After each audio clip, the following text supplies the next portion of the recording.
Assalamualaikum warahmatullahi wabarakatuh. Alhamdulillahilladzi ahyana ba'da ma amatana wa ilaihi nusyur. Asbahna ala fitratil Islam wa kalimatil ikhlas wa ala dini nabiyina Muhammadin sallallahu alaihi wasallam wa ala millati abina Ibrahim hanifah wa ma kana minal musyrikin. Subhanallah wa bihamdihi adada khalqihi wa ridha nafsihi wa zinata arsyihi wa midada kalimatihi. Raditu billahi rabba wa bil islami dina wa bi Muhammadin nabiyya wa rasulah. Subhanakallahumma wa bihamdika la ilaha illa anta subhanaka inni kuntu minadh dhalimin. Amma ba'du. Allahumma inna nas'aluka ilman nafi'an wa rizqan thayyiban wa amalan shalihan mutaqabbalan.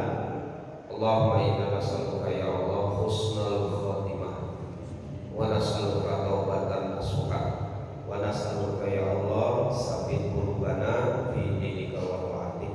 Amin ya Allah ya mujibas sa'irin walhamdulillahi rabbil alamin. Bapak Ibu, kita bersyukur pagi ini napas kita masih bisa dipanjangkan oleh Allah. Kita masih bisa melihat pagi hari ini, menatap kehidupan ini. Lebih-lebih lagi Bapak Ibu termasuk saya bisa beraktivitas menjalankan sholat subuh berjamaah. Ini semua adalah nikmat yang harus kita syukuri, yang harus kita ingat. Tidak semuanya orang mampu dan diberikan kenikmatan, baik nikmat yang sifatnya adalah ketaatan maupun sifat nikmat yang sifatnya adalah keduniaan. Mudah-mudahan kita semuanya adalah hamba Allah yang pandai bersyukur dan mengingat semua nikmat-nikmatnya.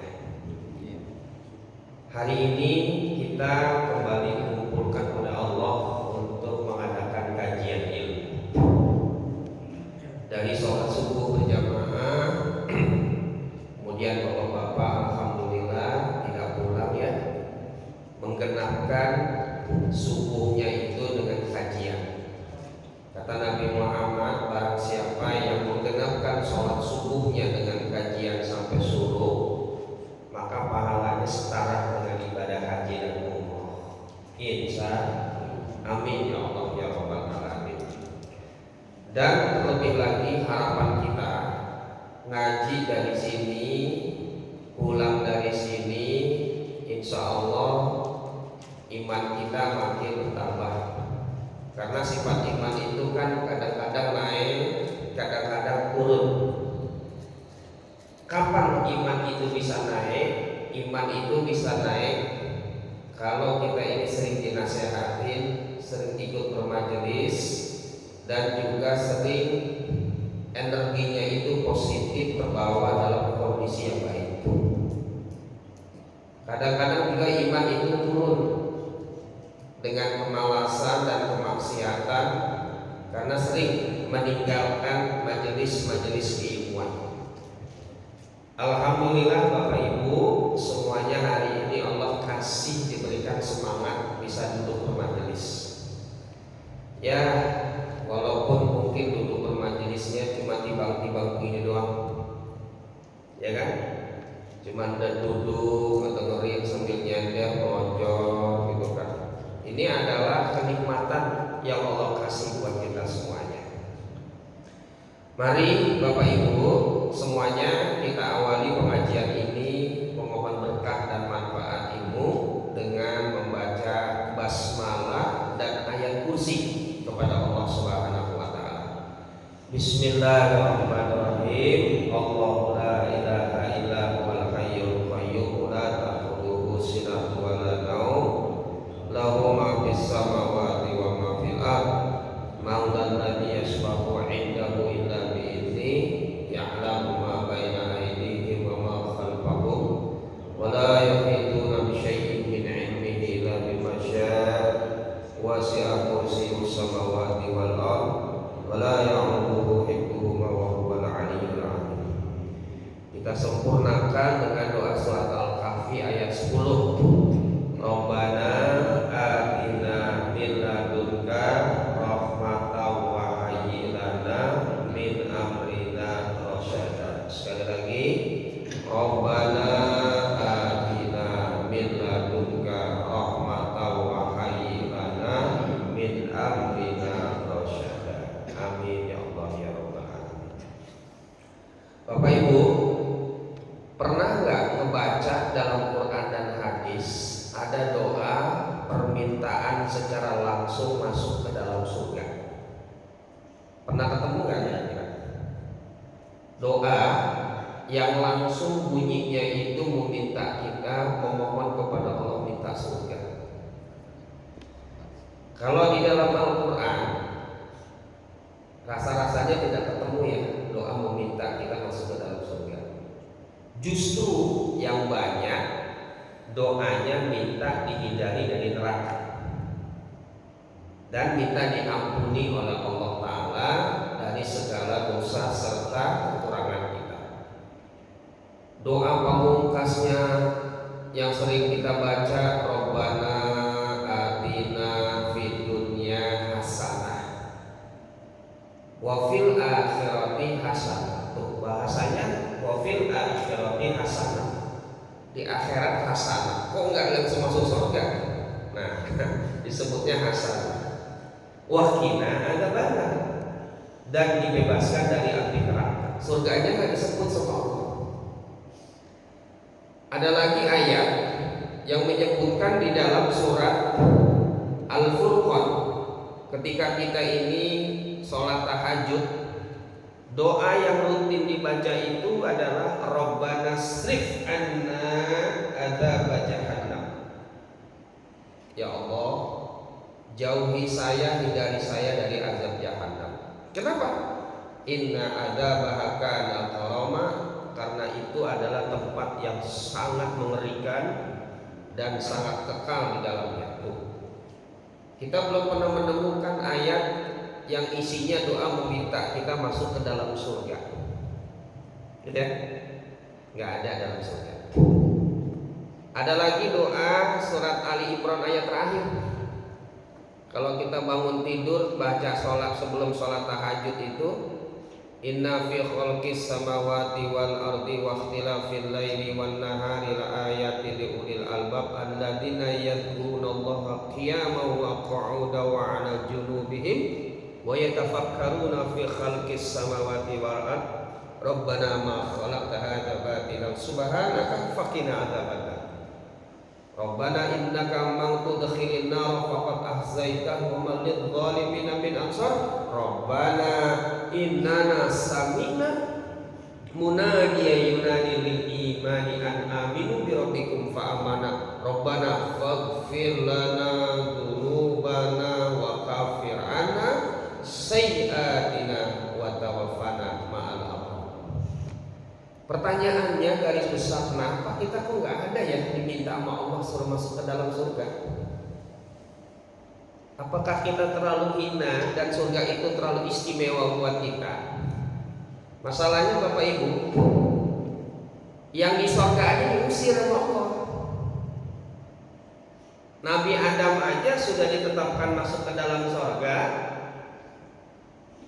melakukan satu kesalahan saja ketika dia itu melanggar larangan dari Allah dikerjain. Satu kesalahan, satu dosa. Kalau kita kan banyak dosa yang kita kerjain tiap hari. Pengen masuk ke surga, pantas apa enggak kira-kira? Pantas-pantas aja sih ya, karena permintaan kok sama Allah. Iblis laknatullah alaihi yang sebelumnya adalah makhluk Allah, hamba Allah yang indahu muqarrabuna indallah, makhluk yang dekat di sisi Allah, al-muqa'in, orang yang paling taat, orang yang ahlu sujud, tapi diusir sama Allah. Bahkan dilaknat sampai yaumil kiamat gara-gara dia sombong. Karena di surga bukan tempat orang sombong, bukan tempat orang bermaksiat, diusir sama Allah.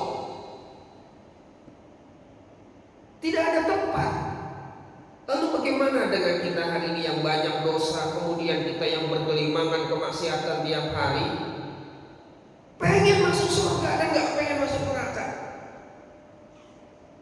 Ini yang harus kita benar-benar renungi dalam kehidupan kita. Makanya sampai-sampai ada syairnya Abu Nawas itu yang berjudul Al-I'tiraf ya. Ya Allah ya Tuhanku, aku tidak pantas masuk ke dalam surga-Mu, tapi juga aku takut masuk ke neraka. Itu ya. Kami tidak pantas ya Allah masuk ke dalam surga-Mu, tapi juga kami tidak sanggup kalau masuk ke neraka. Bagaimana itu? Makanya kata Abu Bakar, andai kata aku minta kepada Allah, aku kepengen nanti di sisinya saja, neraka atau surga. Karena memang surga itu sangat istimewa bagi orang-orang yang sangat spesial di hadapan Allah. Nah, bapak-bapak yang dirahmati dan ibu-ibu, bagaimanapun walaupun kita ini adalah mungkin kalau berbicara tentang masuk surga sih udah pasti. Karena surga itu ada catatan besar dalam sebuah hadis. Karena rahmat dari Allah Subhanahu wa Ta'ala. Harapan kita sebagai seorang hamba yang hidup hari ini, tidak mau hidup kita ini begitu pas meninggal nanti masuk ke dalam neraka. Itu tidak mau. Maka ada ayat bilang begini, kullu nafsin dha'iqatul maut wa innama tuwaffawna ujurakum yaumal qiyamah faman udkhilan nar faman udkhilal jannah wa zuhzihan 'anil nar faqad faza. Barang siapa yang dimasukkan ke dalam surga dan dibebaskan dari neraka, maka dia adalah orang yang paling beruntung. Di situ ada bahasanya bukan minta, tapi Allah yang memberikan sebuah keistimewaan masuk surga itu. Coba dibuka Qurannya, surat Ali Imran ayat 185. Silakan, ada mau aplikasinya.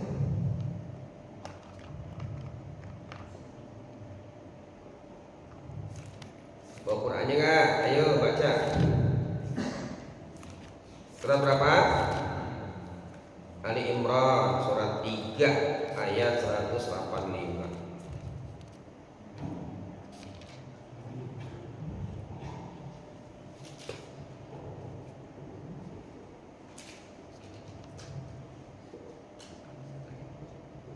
Silakan. Ayo baca.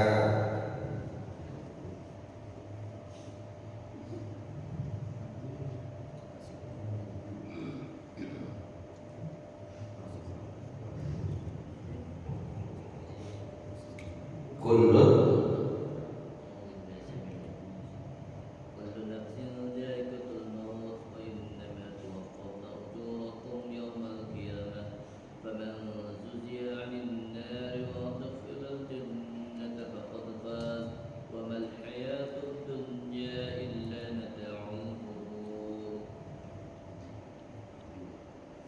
artinya setiap yang bernyawa akan merasakan mati, dan hanya pada hari kiamat sajalah yang diberikan dengan sempurna balasanmu. Barang siapa dijauhkan dari neraka dan dimasukkan ke dalam surga, sungguh dia memperoleh kemenangan. Kehidupan dunia hanyalah kesenangan yang memperdaya.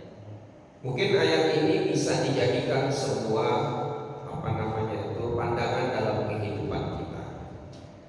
Ada gambaran secara utuh dari Allah di dalam ayat ini. Setiap jiwa pasti akan merasakan kematian. Nah, ini ada statement dari Allah bahwa manusia itu pasti akan mati. Tinggal nunggu gilirannya. Apalagi yang sudah umur 60-an, ya, itu udah tinggal selangkah lagi yang begitu, ya. Kullu nafsin dha'iqatul maut. Kematian itu adalah pintu gerbang awal. Wa innama, dan sesungguhnya setelah kematian itu ada proses tuwafauna pembalasan dari kerjaan yang selama ini kita kerjakan di dunia. Innama tuwaffawna ujurakum. Jadi sebelum mati itu kita ngapain pada dalam kehidupan kita? Maka setelah proses kematian itu ada namanya tawafa. Tawafa itu pembalasan, kesempurnaan dari semua apa yang dulu kita kerjakan. Ujurakum akan diberikan ujroh, akan diberikan balasan sesuai dengan yang kamu kerjakan selama di dunia sebelum mati. Maka disitulah nanti yang menentukan selamat celakanya kita. Faman zuhziha anin nar, siapa yang dibebaskan dari neraka. Kenapa dibebaskan dari neraka?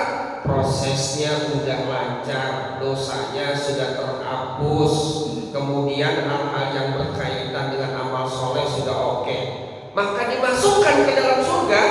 Maka dia adalah orang yang menang dan sukses. Oh, berarti ada proses dulu ketika kita nanti meninggal. Begitu meninggal kan nanti di hari kiamat ditimbang, diproses sama Allah amalnya, baru nanti dimasukkan ke sirat, itu ke jembatan sirat. Begitu ke jembatan sirat, siapa yang bebas, beres, lancar, baru ujungnya itu masuk ke dalam surganya Allah. Situlah orang yang menang. Terus ayat ini ditutup bapak-bapak dengan bahasa wa mal hayatud dunya illa mata'ul ghurur. Selama kamu masih hidup di dunia, belum mati, belum dicabut, maka ketahuilah kata Allah, dunia itu tempat yang sementara dan kenikmatan yang hanya sebentar. Jangan tertipu dengan apa yang hari ini kita tinggalkan. Ini yang harus kita pahami. Nah, bapak-bapak, pertanyaannya sekarang ini, gimana ya supaya kita hari ini hidup kita ini dalam keadaan selamat dunia dan akhirat?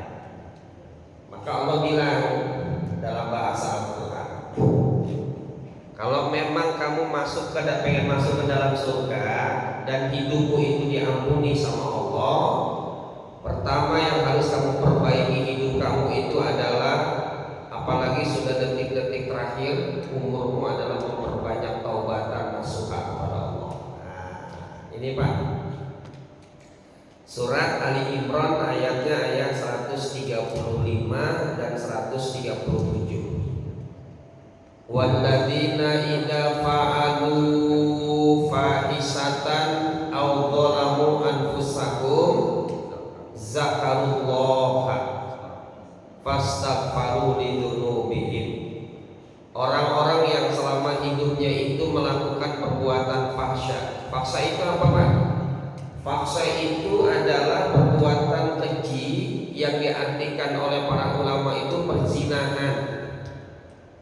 Baik zina kepada lawan jenis atau berzina sesama jenis, yang disebut sekarang istilah kerennya LGBT. Jadi memang dari dulu yang namanya kemaksiatan yang paling sering muncul dan dilakukan oleh bangsa-bangsa dulu, umat manusia terdahulu sampai sekarang, itu hampir 90% itu kalau konteksnya adalah sebuah manusia, itu adalah perzinahan. Zinahan, kalau yang kaitannya berkaitan dengan manusia. Jadi memang namanya zina itu dari dulu itu sudah marak bapak ibu-ibu. Lagi sekarang Indonesia masuk perangkat peringkat kedua kalau tidak salah, yaitu penyimpangan seksual yang bernama LGBT. Bandung, Garut, sama Jakarta, Surabaya, itu LGBT-nya banyak sekali di sana.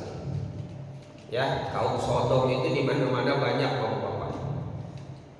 Pernah melihat Instagram nggak yang ada di Venezuela? Ketika ada kaum LGBT itu ngumpul bareng-bareng sebanyak 5.000 mengadakan pawai, kemudian mereka itu minta diresmikan pasangan lawan sesama jenisnya itu. Tiba-tiba tanpa tunggu waktu itu hancur lebur sama Allah, dihancurkan dengan gempa bumi. Gedung-gedung di sampingnya itu seketika runtuh menimpa mereka. Jadi 5.000 itu terpendam semuanya. Ini kemaksiatan yang sering dilakukan oleh manusia, berzina. Bahkan di dalam Al-Quran surat 24 ayat 33 juga yang namanya pelacuran itu sudah sering dilakukan Bapak Ibu. Jadi orang tua menjual anak, orang tua menyuruh anaknya pelacur itu sudah ada dalam Quran surat 24 ayat 33. Karena memang motivasinya masalah dunia. Pak ya, motivasinya masalah dunia. Yang kedua, dosa yang sering dilakukan sama manusia itu audzalamu anfusakum, menzolimi dirinya sendiri. Kok bahasanya malah melakukan zolim kepada dirinya sendiri. Jadi yang sering dilakukan fahsya audzalamu anfusakum, menzolimi diri sendiri itu maksudnya apa ya? Kayak manusia itu menzolimi diri sendiri ini dalam konteks kita hari ini,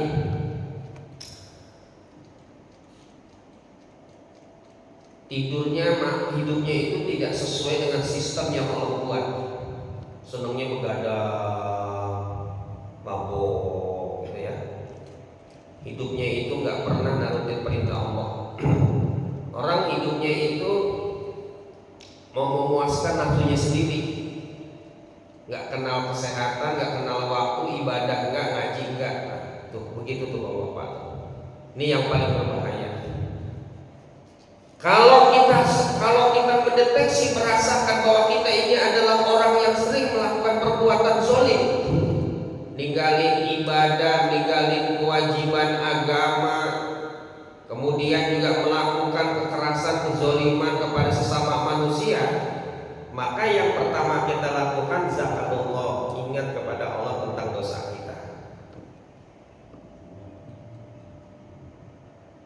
Fastaghfiru li dzunubihim, maka istighfarlah, meminta ampun kepada Allah. Wa may yaghfiru dzunuba illallah, siapa orang yang rutin, siapa orang yang selalu minta ampun, bertobat, beristighfar kepada Allah, wa may yastaghfiru dzunuba illallah, maka Allah akan mengampuni dosanya. Jadi kesimpulannya Bapak-bapak, sejatinya memang kita kalau sudah di umur kepala 6 itu memperbanyak istighfar, bertobat kepada Allah. Ya Bu? Halo? Ada hadis, barang siapa yang melazimkan istighfar, isilah detik-detik umurmu itu dengan memperbanyak istighfar. Kenapa? Satu, dengan istighfar itu maknanya engkau meminta kepada Allah nutupin aib kita di hadapan orang lain. Yang kedua, makna istighfar kita ini agar Allah nanti bisa memaafkan segala kesalahan dan kekurangan kita saat kita nanti dihisab. Paling tidak akhir napas kita ini insya Allah husnul khotimah kalau kita ini adalah sering istighfar sama Allah. Astagfirullahaladzim. Gitu ya Pak. Halo? Halo? Kalau sering begitu, ulaika jazaohum maghfiratun, maka mereka itulah orang-orang yang mendapatkan ampunan, wa jannatun tajri, dan mendapatkan surga dari Allah, jannatun adn tajri min tahtiha al-anhar, khalidina fiha, ulaika ma'ajrul amilin. Jadi mereka itu adalah ulaika jazaohum maghfiratum mir rabbihim wa jannatun tajri min tahtihal anhar khalidina fiha wa ni'ma ajrul amilin. Itulah sebaik-baik nikmat balasan bagi orang yang melakukan perbuatan, yaitu bertobat kepada Allah di setiap hidupnya. Jadi keren ya Bapak Ibu. Maka tidak ada hari ini nih hidup kita ini selain mewaspadai detik-detik terakhir ini. Kita kalau baca tulisan para ulama sangat menegangkan ya Bapak Ibu. Kayak contoh tulisannya Imam Ibnu Qayyim.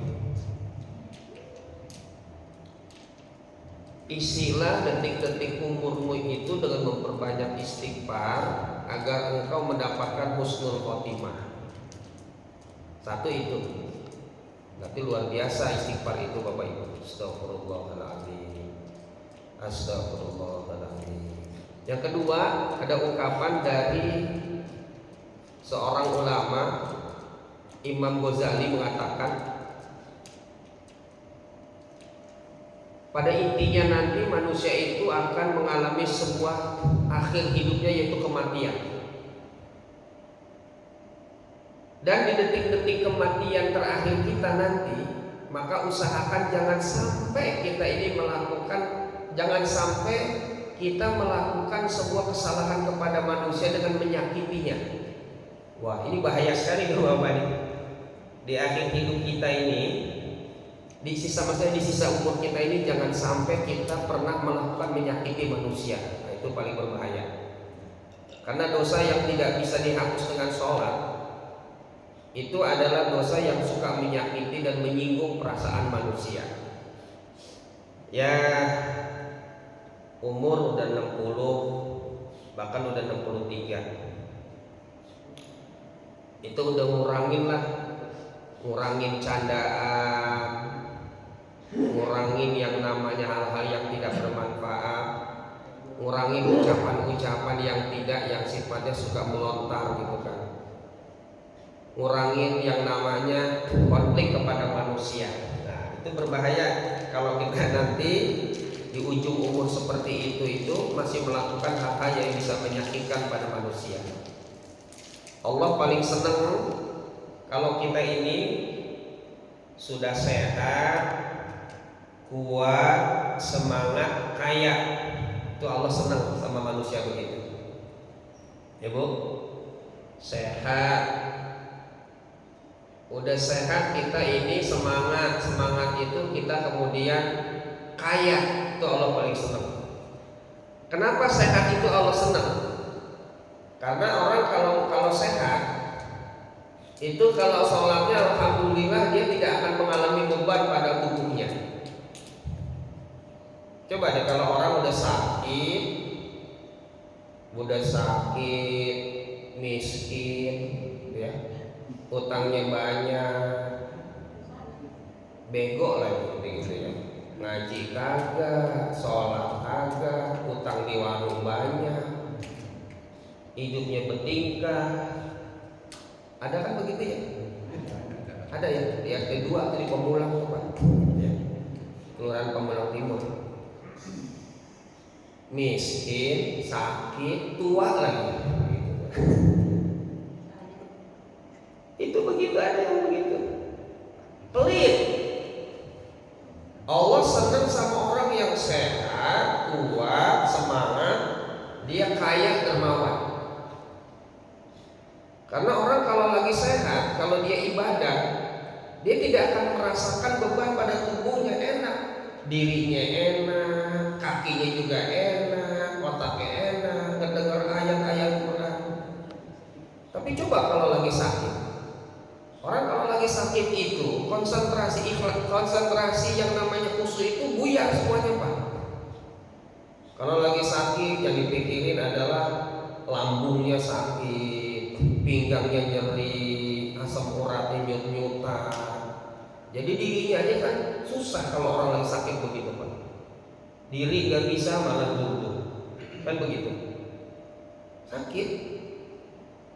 Kalau dulu masih muda, kalau lagi ngumpul kan ngobrolnya sama sesama temen, kapan kita touring, kapan kita nongkrong, kapan reunian, lagi gitu.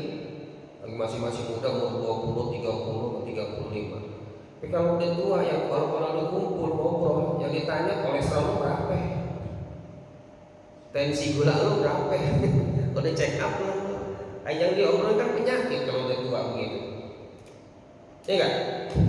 Ditanya gula lu berapa, gitu kan, darah lu berapa, kolesterol berapa, udah tua begitu. Dan kalau udah tua itu akrab, bukan lagi akrab dengan minyak wangi. Kalau udah tua itu akrabnya Preskel, Oyong Salon Pas, ya, obat-obat Tuyuson, minyak angin, minyak kayu putih, Masya Allah. pada pegel badannya. Mumpung masih sehat, sholatnya jangan ditinggalin. Kalau udah sakit mah luar biasa. Repot Bapak, susah. Jadi taubat itu adalah pintu utama untuk bisa memberikan kepada kita keselamatan di akhirat. Istighfar kepada Allah Subhanahu wa taala. Mudah-mudahan Pak ya. Maka kalau sudah umur seperti itu adalah jangan banyak tingkah, banyak gaya, banyak alasan kalau tidak ibadah. Udah, pokoknya umur segitu mainnya di masjid aja. Kalau model kayak kita kan belajar ngajinya, ibadahnya kan di sisa umur. Kalau udah pensiun baru pada ngaji. Kalau udah penyakit baru pada ke masjid, gitu ya. Kolesterol udah tinggi baru mulai rajin ke masjid. Tangan udah berat sebelah baru mau ke masjid. Insyaallah. Tapi di sini mah insyaallah rajin semuanya. Ya, sehat semuanya. Alhamdulillah. Masih doyan makan gorengan, gitu ya. Masih senang makan rebusan, kopi juga masih doyan. Yang masih doyan ngisep samsu juga masih lancar. Itu udah tanda masih sehat semuanya. Jadi pintu surga yang pertama hari ini untuk model kayak kita hari ini adalah memperbanyak taubat dan istighfar kepada Allah. Astagfirullahaladzim, astagfirullahaladzim, astagfirullahaladzim. Itu Pak ya. Karena zaman hari ini adalah zaman yang begitu banyak kerusakannya dan fitnahnya di mana-mana. Kita keluar aja dosa udah banyak, di rumah aja dosa udah banyak.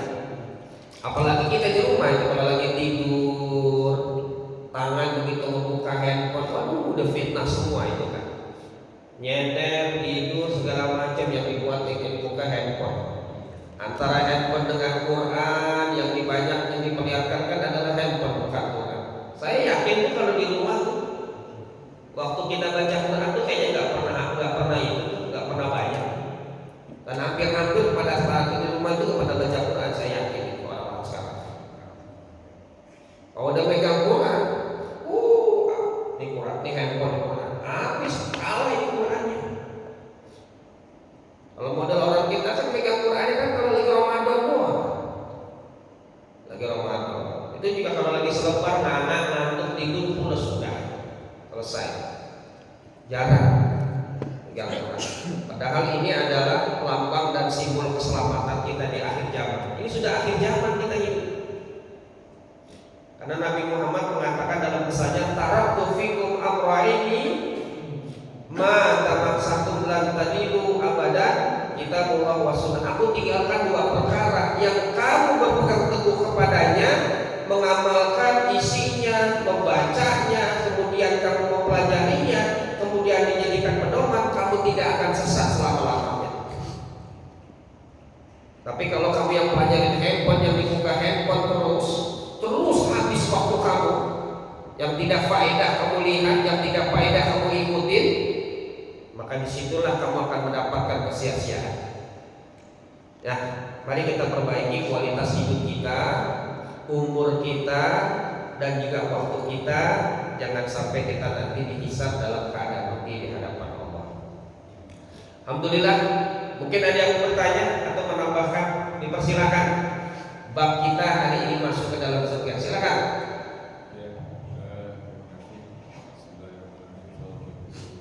Waalaikumsalam. Saya kebetulan apa yang disampaikan oleh Ustaz tadi, jadi boleh banyak waktu. Artinya bisa taruhlah mengkaji dan mengaji. Ada di juz 20 itu Al-Ankabut ayat 2 yang artinya intinya adalah Fala ya'lamanna alladziina shadaqu wa la ya'lamanna al-kadhibin. jangan aku beriman kalau belum Uji, ya asik sekali. Terus di surat Al-Mulk ayat 2 juga Tabarakalladzi biyadihi mulku wa 'ala kulli syai'in dan mati wa khalaqal mauta. yang uji kamu. Intinya adalah bahwa saya merasa jadi takabur, saya udah mulai Iya. bener nih. Iya. Ngaji aja udah mulai buka hatinya gitu. udah takabur, udah sombong lah gitu. Iblis tuh biasanya begitu dia. Iya. Dan tapi ketika membaca artinya di situ, saya jadi cium juga gitu. Kalau aku beriman tapi belum diuji gitu kan. Gue mungkin biasa-biasa aja sih, karena pasti Allah menguji makin dingin kan, makin diuji berat. Nah itu yang tentunya adalah di satu sisi saya merasa wah gimana nih, saya udah mulai semangat makin bagus nih gitu. Tapi di satu sisi kayaknya anak-anak biasa-biasa saja nih, karena kita juga jadi takut kalau diuji lebih berat. Nah itu mungkin yang Takutnya dari sisi apa? Dalam hal apa? intinya kan yang namanya kita saya sendiri merasa karena takut, karena saya dasar saya masih kurang terus. Jadi takut melangkah lebih Jauh lagi. lebih jauh lagi gitu. Tapi intinya bahwa pemahaman diuji di sini itu seperti apa sih sebenarnya? Iya. Nah ini pasti diuji itu bisa jadi kesenangan, bisa positif gitu. Yang saya makin kaya, berkat benar. Tapi juga diuji dengan yang beda gitu, miskin gitu. Nah itu jadi apakah kita udah nggak ada tengah-tengah saja deh gitu. Ya intinya adalah seperti itulah. Iya. Bapak-bapak, dalam hidup kita ini kan pasti ada hal yang memang kita hadapi dan tidak bisa kita hindari. Apa itu? Yaitu persoalan ujian yang kita jalani sebagai seorang muslim. Gitu ya Pak ya. Ahasiban nasu ayyatraku ayyaqulu amanah. Tidaklah manusia itu bakal lolos, bakalan luput dari ujian ketika dia mengatakan iman kepada Allah. Ini kan masing-masing nih, termasuk saya ini kan beban hidupnya kan ujian kan beda-beda. Ada yang diuji dikasih pasangan ada PA, ada gitu. PA. Ada kan bini PA? Ada bini PA. Susah banget kan. Suruh pakai kerudung, susah ngaji, susah senangnya selfie-selfiean. Ada yang duduk aja berat. Senangnya nongkrong, ngopi, sosialita. Lakinya mau kerja, masya Allah. Tiba-tiba dia begitu. Sebaliknya ada yang istrinya soleha, lakinya PA. Ada pusing, mikirin lakinya megangin pancingan buat tiap hari, gitu kan. Ada lagi yang diuji sama Allah, anaknya bandel, tersangkut narkoba, tawuran, insya Allah, bawa kabur janda lagi, ada macam-macam lah ya. Ada dari sisi keluarga, dan itu pernah dialami sama Nabi. Nabi Nuh dikasih ujian, anak istrinya kurang ajar semuanya. Ada lagi dikasih sisi ujian dari segi penyakit. Nabi Ayub penyakit, dia dari kaya Pak. Nabi Ayub Pak, dari kaya punya segala macam, istrinya 2, anaknya banyak, habis diberikan kemiskinan sama Allah, udah miskin penyakit banget. Anaknya meninggal, tetangga pada jauh semuanya. Isinya cuma 1 tuh yang merawat silaturahimah dengan kesabarannya dirawat. Ada lagi yang dikasih ujian sama Allah itu tentang persoalan persaudaraan. Kayak Nabi Yusuf punya saudara rese semua. Nama doang saudara, tapi rese. Nggak lagi lain kalau rese itu persaudaraan adalah persoalan masalah warisan, persoalan masalah yang namanya adalah pembagian harta dan lain sebagainya. Apalagi kan zaman sekarang nama doang istilah saudara, istilah incing lah, istilah incang lah saudara, nama doang. Tapi mah hidupnya masing-masing itu mah. Miskin ya miskin. Sekarang mah jangan banyakin saudara, banyakin duit. Kalau banyakin duit, insya Allah saudara pada datang, insya Allah. Pada datang, insya Allah. Jangan banyakin saudara, banyakin duit, ya kan? Yang PA juga datang ke kita. Yang baru ketemu seharian nggak kunci. Itu dari sisi sisi yang tidak baik, yang namanya kalau bahasa Quran itu dari sisi syar. Tapi ada yang diberikan sama Allah dari sisi khair. Walanabluwannakum bil khair wasyarr. Jadi yang namanya fitnah, ujian itu bukan cuma dilihat dari sisi buruk, dari sisi baik juga ada. Apa itu? Tiba-tiba Masya Allah dikasih SPPG, MBG, dikasih amanah atur ini. Tiba-tiba pangkatnya melejit, tiba-tiba sudah menjadi komisaris utama dari BUMN. Kan lagi musim itu Pak, ngobrol-ngobrol jabatan. Dikasih lancar, makin hari mobil makin banyak, usaha makin keren, makin tuh. Dan biasanya manusia itu kalau diuji dengan kemiskinan, kesulitan itu lolos biasanya, makin dekat dengan Allah. Manusia itu sadarnya itu kan kalau lagi susah tuh sadar, lagi belangsak susah sadar dia, lagi jatuh sakit baru sadar.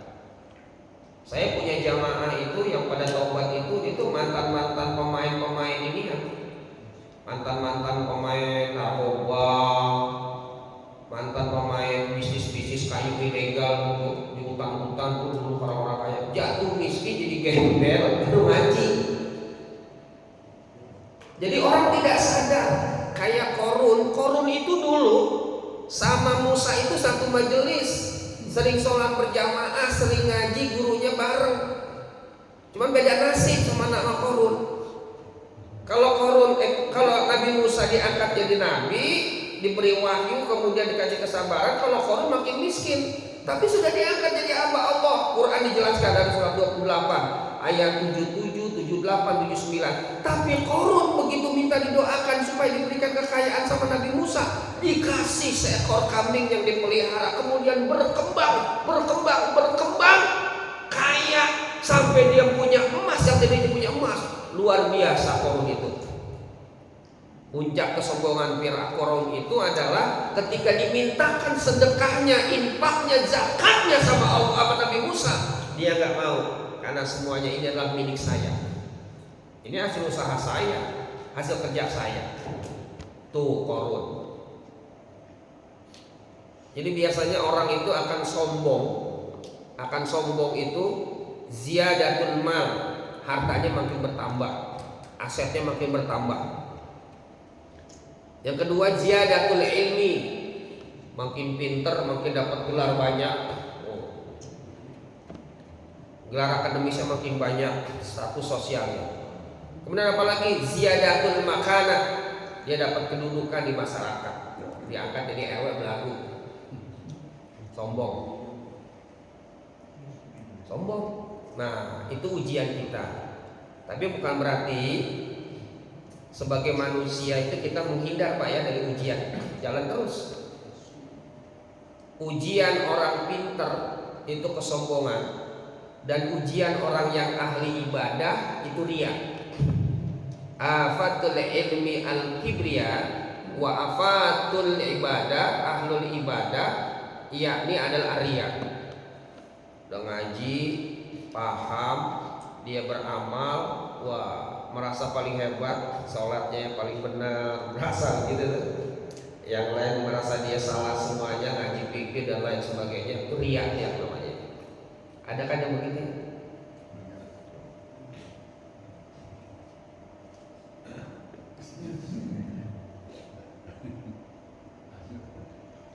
Ada. Dia menampilkan actionnya gitu di depan orang, dia nggak sadar gitu. Ada yang dikatakan nggak tahu. Dengan begitu perfectnya dia itu menampilkan demo ibadahnya di hadapan orang kayak gitu. Kita sih usul aja salah gitu kan. Nah jadi hati-hati bapak-bapak, peluang-peluang kita dirusak sama setan dan iblis itu luar biasa. Ini kayak gini, jangan dikira iblis kagak ini nggak bergerak. Iblis itu paling sibuk sama orang yang mau taubat, sama orang yang pada mau berbuat baik, sama orang yang mau berubah. Dia sibuknya minta ampun itu. sibuk. Udah orang mau taubat, udah stabil ibadah kenceng, kemudian dia sudah mau berubah, tiba-tiba digoyang sama iblis. Iblis itu gampang nyentuh manusianya itu untuk bisa dia itu kembali lagi kepada kemaksiatan. Sudahlah, lu bakal diterima, lu masih banyak dosa, lu belum pantas, belum suci. Ada tuh bisikan-bisikan kayak gitu. Jadi kalau kita lagi proses taubat nih, baru bangkit, baru ibadah, baru jalan 2 hari, 3 hari, begitu besoknya PA lagi kita. Kan ada PA lagi. Dan udah nggak main judol, udah nggak begadang main gaplek, tiba-tiba balik lagi tuh main judol lagi, gaplek lagi. Jangan berhenti di situ, lawan lagi, terus lawan lagi terus. Kalau berhenti, apalagi sampai ngomong, aduh kok malu begini, berhenti lagi, lanjut berhenti, lanjut berhenti, lanjut berhenti. Itu justru malah setan itu senang. Lawan terus stabil. Itu namanya istiqomah. Yang penting, ini yang paling kata kuncinya, manusia itu baiknya itu nanti dihitung dari akhirnya. Ini kita semua hari ini, termasuk saya, yang paling kita takuti itu detik-detik injury kita ini seperti apa nanti. Detik-detik injury, matinya dalam keadaan husnul apa sukul nanti. Nah, makanya ada hadis innamal a'malu bil khawatim. Sesungguhnya manusia itu amalnya tergantung akhirnya. Bukan di awalnya Pak, tapi di akhirnya. Yang sudah mau niat tobat berubah, istiqomah di jalan Allah. Kalau ujian mah biasa, hadapin aja dengan kesabaran dan keikhlasan. Seperti itu. Jadi jangan mundur, jangan takut, apalagi berada di tengah-tengah. Enggak ada dalilnya kalau kita berada di tengah-tengah. Tengah-tengah itu karakter munafik. Dzalika baina haula'i la ilaha illa huwa. Dia tidak kesini karena rasa takut. Wa minan nasi may ya'budullaha ala harbin. Dan di antara manusia ada orang yang ibadahnya di pinggir. Kesini kagak. Dia takut. Kalau dia rajin takutnya sombong. Kalau dia enggak rajin takutnya ini dia itu adalah disebut kafir. Buat tengah-tengah aja deh. Jangan begitu. Karena perintah Allah udkhulu fisilmi kafah, total. Kalau tobat total, ibadah total, jangan separuh-separuh. Al-Baqarah 208. Alhamdulillah. Ada lagi? Sambil makan rebusan Pak, makan Pak. Ya, silakan. Waalaikumsalam. Boleh tidak kita Ustaz, kalau kita apa namanya, istilahnya bukan tahu ya, kalau diberitahu oleh teman-teman, kita belajar riwayat dari iblis. Mungkin orang bingung lagi dari iblis. Karena iblis saja pernah tinggal di surga, diusir sama Allah lah, karena sombong. Nah, kita memberikan teman-teman itu supaya jangan seperti itu. Boleh tidak? Boleh aja. Setiap apapun yang diambil hikmah dari manapun boleh. Itu kan contoh ibrah. Ambillah hikmah itu walaupun itu dari lisan orang kafir. Karena itu adalah ilmu bagi orang-orang beriman. Lu ibadah lu keren, tapi lu harus jaga jangan sampai niat lu sombong. Ibadahnya gak cukup kalau hati lu gak bersih, gak taat. Nah, tahu kan iblis itu ahli Quran, sujud tiap saat, dekat sama Allah. Kok diusir? Karena dia merasa sombong. Makanya kalau pengen melihat iblis, jangan jauh-jauh. Lihat aja jadi kita ini. Jadi kalau lu mau tahu gak melihat iblis? Emang ada di sini? Ada. Kalau dia sombong, merasa paling baik, itulah iblis. Ana khairum minhu. Kalau duduk ngumpul maunya dia yang mau didengar. Kalau ide, kalau gagasan maunya dia yang dipakai, yang paling hebat. Yang lain ditolak. Nah, itu iblis tuh. Jelmaan iblis berbentuk manusia. Ada lagi? Silakan. Oke. Nanti ketika Pak Ustadz menyampaikan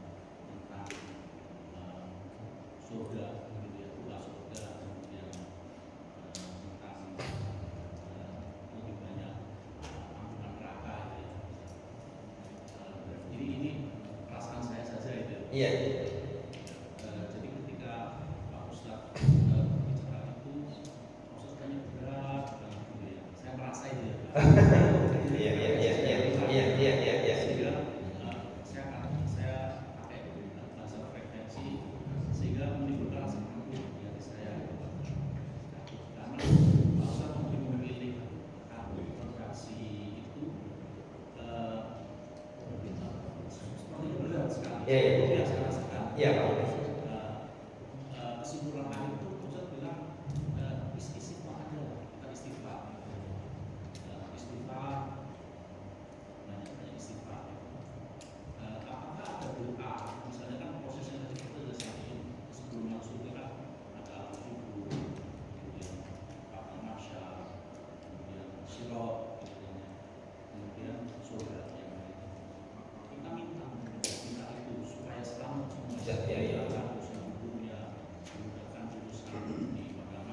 Iya.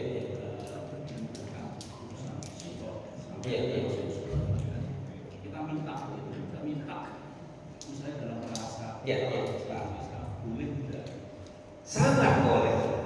Betul. Jadi seolah-olah saya menyampaikan materi ini adalah seberat untuk bisa masuk ke dalam surga karena bukan orang istimewa. Setuju saya. Boleh gak sih kita minta surga sama Allah dengan segala kekurangan, keterbatasan, dan juga diri kita ini? Boleh. Meskipun tidak ada redaksi tentang secara langsung yang dicontohkan dalam Quran, tapi Allah sendiri nyuruh kita ini berdoa. Idza sa'alaka ibadi anni fa inni qarib ujibu da'watad da'i. Allah akan mengijabah doa dari hamba-Nya yang berdoa. Dari situlah kita ambil makna, mintalah berdoa kepada Allah, termasuk minta dimasukkan ke dalam surga-Nya Allah dengan segala kekurangan dan keterbatasan. Al-Baqarah 186 40 ayat 60 disuruh berdoa, minta doa sama Allah. Makanya kalau berdoa kepada Allah minta yang mustahil, karena Allah punya sifat al-mujib, al-wahab. Allah yang mengijabah dan Allah yang memberi karunia. Ya Allah, dengan segala kekuranganmu, dengan segala kekurangan aku, dengan banyak maksiat dan dosa yang aku perbuat selama ini, aku pengen masuk ke dalam surgamu. Makanya ada hadis, man sa'alallahul jannata salasan. Barang siapa yang meminta kepada Allah, ya Allah saya pengen surga, saya pengen surga ya Allah 3 kali, maka kata Allah, qala jannatu adkhilhum, ya Allah, kata surga itu, masukkanlah dia ke dalam surgaku ya Allah. Tuh, jadi berdoa kepada Allah. Nah makanya Bapak-bapak, kalimat doa minta surga itu di ayat tidak ditemukan, di hadis juga tidak ditemukan, tapi yang ada adalah doa yang dibuat, disusun oleh ulama, istihad para ulama. Contoh kayak doa tawaf, kalau nggak salah tawaf putaran yang keempat, Allahumma inna nas'alukal jannata wa na'imaha. Ya Allah, kami minta surgamu dan kenikmatan yang ada di dalamnya. Wa qarraba ilaiha, dan juga jadikanlah apa-apa yang bisa mendekatkan kami ke dalam surga, min qaulin aw fi'lin aw amalin, dari ucapan saya, dari hati saya dan perbuatan saya. Jadi boleh, kesimpulannya kita minta, ya dengan segala keluh kekurangan model kayak kita hari ini, mintalah surga sama Allah. Allahumma inna nas'aluka salamatan fid din wa afiatan fil jasad wa ziyadatan fil ilmi wa barakatan fil rizqi wa taubatan qabla al maut wa rahmatan 'indal maut wa maghfiratan ba'dal maut. Allahumma hawwin 'alaina ya Allah fi sakaratil maut wan najata minan nar wal 'afa 'indal hisab. Tapi enggak ada jannahnya di situ. Tuh, jadi ulama itu saking tahu dirinya sama Allah, saking tahu dirinya sama Allah, udah untung lah. Yang penting jangan masuk neraka saja. Jadi untung jangan masuk ke dalam neraka, dan dihisabnya itu adalah ringan, tidak berat. Soal surga urusan Allah. Beruntung gitu. Makanya doa yang paling memungkas, Rabbana atina fid dunya hasanah. Dunianya hasanah, nggak ada konflik sama manusia, nggak ada beban hutang sama manusia. Wa fil akhirati hasanah. Di akhirat baik, dihisabnya ringan, nggak lama-lama. Wa qina adzabannar, bebas dari api neraka. Soalnya mah terserah Allah ya. Tapi untuk bisa masuk surga ada cara dari Allah yang memang dikasih ilmunya. Qad aflahal mu'minuna alladzina hum fi sholatihim khashi'un. Kerjain sholat dengan khusyuk. Walladzina hum 'anil lagwi mu'ridun. Kalau sudah punya umur usia lanjut, jangan melakukan perbuatan yang sia-sia. Ngomongnya kurangi, batas ngomongnya kurangi, pergaulannya kurangi, matanya juga kurangi, pergaulannya juga kurangi. Walladzina hum li zakati fa'ilun. Kalau punya duit, apalagi dia kasih duit pensiun, jangan lupa bayar infak yang bulan.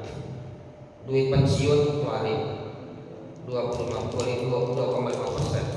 Dapat 3 juta sedekah infak ke masjid. Bersih. Karena memang udah umur sekian itu pensiun, itu kudu banyak-banyak sedekah infak, ngebersihin hartanya sama pribadinya. Walladzina hum li sholatihim li furujihim hafidun. Jaga itu kelakuan kita, jangan genit, jangan main perempuan kalau sudah tua gitu ya. Jadi walladzina hum li furujihim hafidun. Sudah jangan main-main lagi kalau udah usia-usia seperti itu. Sama perempuan kurangin, kumpul-kumpul perempuan kurangin, bergaul sama perempuan kurangin, jangan tangkrang tongkrong lagi. Sudah. Illa ala azwaji, kecuali sama istrinya deketin. Terus. Itu amalan orang pensiun Pak. Amalan orang pensiun. Amal istri makin merapat, makin baik. Terus walladzina hum li amanatihim wa ahdihim raqub. Amanah-amanah ditunaikan, janji-janji ditunaikan. Walladzina hum ala sholawatihim yuhafidun. Salat lima waktunya dijaga, terutama salat berjamaahnya di masjid subuhnya. Ulaika humul warisun. Kalau dijaga tuh amalan tadi, Allah akan kasih warisan yang terbaik. Apa itu? Alladzina yarisunal firdausa hum fiha khalidun. Allah akan ngasih hadiah, yaitu surganya Firdaus nanti. Surat 23 1, 2, 3, 4, 5 sampai ayat 10. Jadi ada 7 gerbang kita bisa masuk ke dalam surga. Mudah-mudahan kita termasuk mendapatkan warisan ahlu surga. Udah ya, takut jagung rebusnya adem, ya, pisangnya sudah disajikan.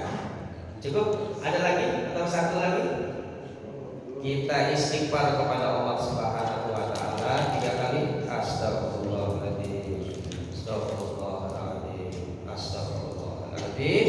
Kita tutup dengan doa kifaratul majelis. Subhanaka Allahumma wa bihamdika asyhadu an la ilaha illa anta astaghfiruka wa atubu ilaik. Walhamdulillahirabbil alamin. Assalamualaikum warahmatullahi wabarakatuh. Silakan jagungin makan. Yang mau suruk udah masuk belum?